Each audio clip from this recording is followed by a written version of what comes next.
Обода Лондон BBC саламатсыздарбы. Эл аралык жана спорт жаңылыктары менен тааныштырып, Эрмек Максутова. Соңку кармаштардын бири АКШ колдогон күчтөр Сирияда өздөрүн ислам мамлекети деп атаган топту акыркы аймактардан сүрүп чыгарууда. Кыргызстанда жыл соңуна чейин мамлекеттик ипотекалык насыяны 8 жана 6% чейин төмөндөтүүнү көздөп жатат.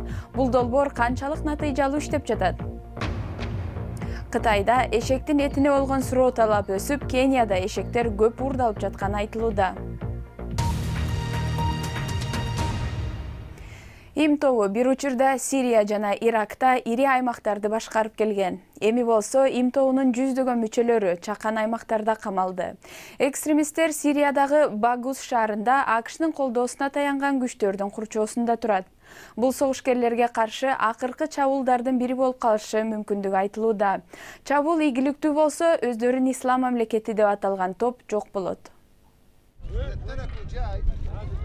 АКШ колдогон куралчандар өздөрүн ислам мамлекети деп атаган топ көзөмөлдөгөн акыркы аймакка чабуулга даярданууда. Сириянын чыгышындагы айылдан дем алыш күндөрү жайкын тургундар качып чыккан. Аялдар менен жаш балдардын көбү аймактан чыгып кеткенден кийин аскердик операциялар башталмакчы.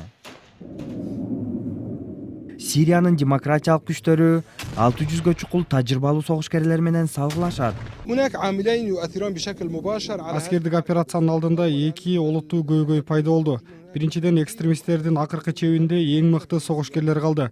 Алар көп мамлекеттен келген. Европа, Афганистан, Пакистан жана Ирактан келишкен. Алардын баары бир нече террордук топтун атынан салгылашууларга катышкан. Анын ичинде Аль-Каида да бар. Экинчиден, бул алардын акыркы чеби. Согушуудан башка аргасы жок. АКШнын аба күчтөрү да көмөк көрсөтүүдө. Аскердик учактар Багус кыштагын тынымсыз бомбалоодо.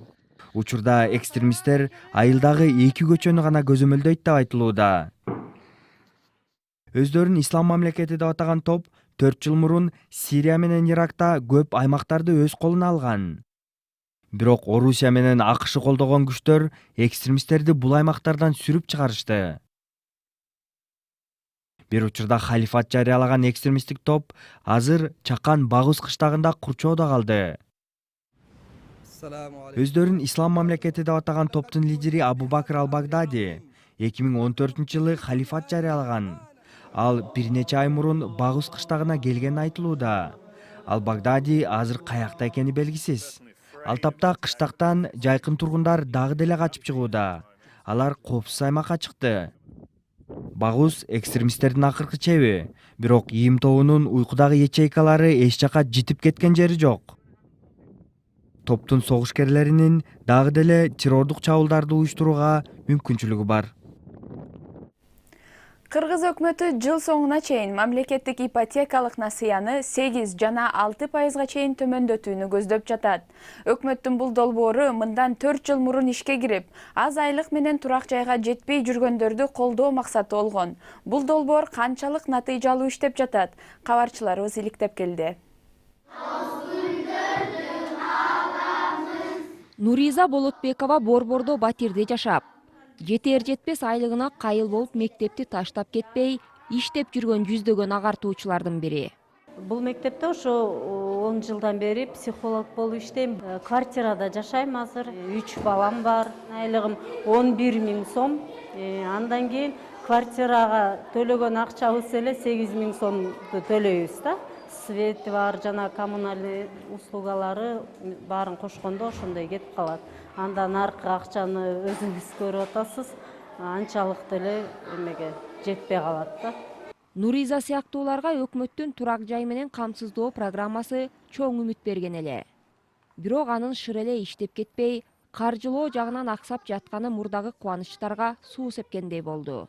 Ипотекага бергенбиз, арзан болот, ошол үйдү алып алган эң ыңгайлуу деп угуп бергенбиз. Бирок 3-4 жыл болуп калды. Ал жөнүндө эч кандай деле үмүттөнүп күтпөй калдык да, себеби аны алардын алдында дагы проценттери бар экен, алдын ала төлөнүүчү. Мугалимдердин айлыгы менен аны даже ошону төлөгөнгө да биздин азыр акчабыз жетпейт. Учурда кезегин күткөн бюджеттик кызматкерлер 3000ден ашуун. Өкмөттүк казнадан болсо бир жылга 500 миллион сом гана каралган. Быйыл бөлүнгөн 500 миллион сом түшөлөк. Эми бул 500 миллион жетпейт, билесиңер. 500 миллион түшсө анда где-то 500 кишиге жете тургандай. Ошон үчүн биз жок дегенде быйыл дагы 2 миллиард сом өкмөттөн сурайбыз деп атабыз. Бишкектен ипотекалык насыя алуу үчүн айлык киреше 20 000 сомдон жогору болушу керек. Мектепте же ооруканада иштеген катардагы кызматкерлердин айлыгы буга караандабайт.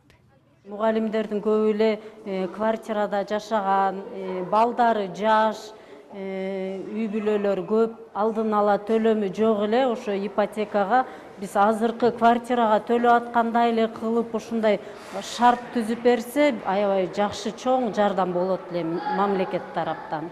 Өкмөт турак жай менен камсыздоо программасы аркылуу өзгөчө мугалимдерге жана дарыгерлерге колдоо көрсөтүүнү чечкен эле. Ага ылайык 4 жыл ичинде республика боюнча 4000ге жакын жаран жеңилдетилген насыя алган. Эми анын пайыздык төлөмүн азайтууга белсенип турушат. Бирок өлкөдө мындай насыяга муктаж болгондордун саны болсо миңдеп саналат. Сиз көрүп жаткан BBC эми күндүн башка кабарларынын тизмеги.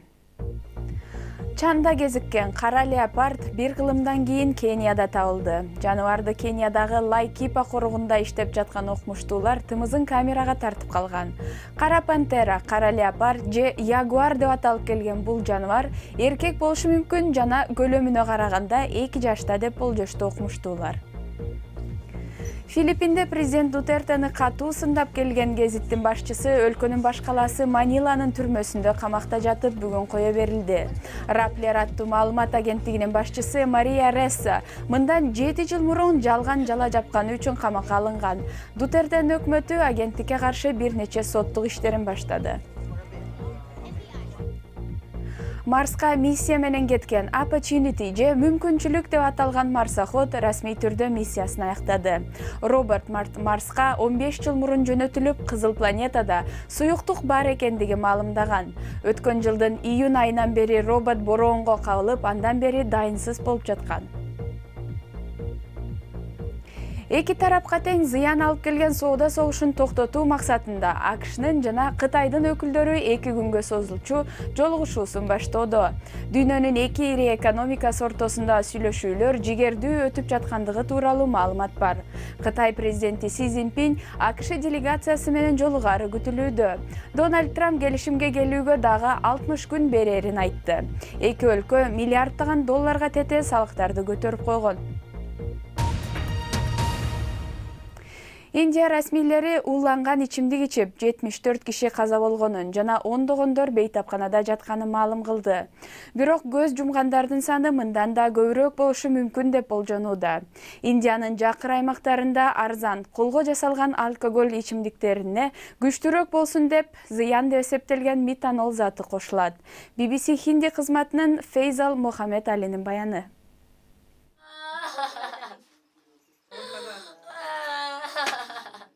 Сунита күтүүсүз жолдошунан айрылып, муңга батып олтурат. Ал 2 жолу кусту жана эс үчүн жоготуп, эч нерсени көрбөй калганын айтты. Андан соң көз жумду.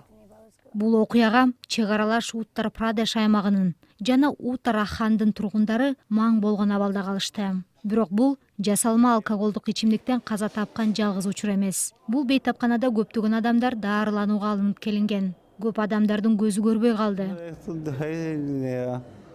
Мен араң сүйлөп жатам.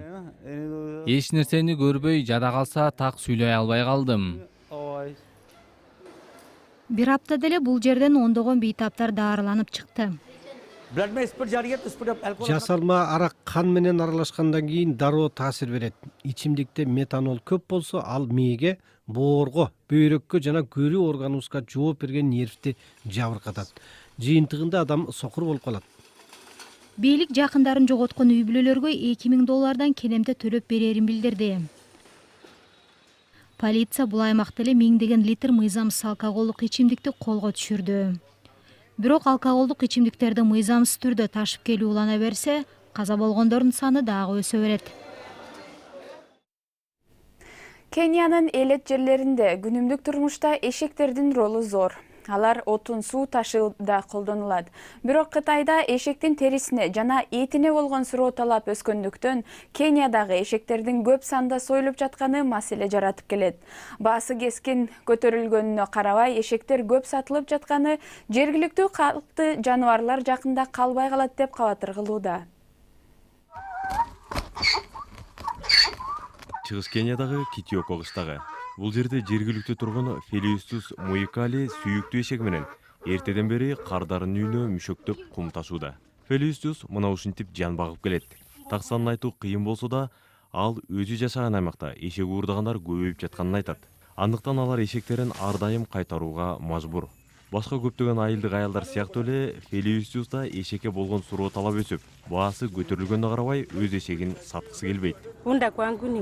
Эшегим мага өтө керек. Эшектерди уурдоо көбөйгөндөн бери менин эшегимди да уурдабаса экен деп тилейм.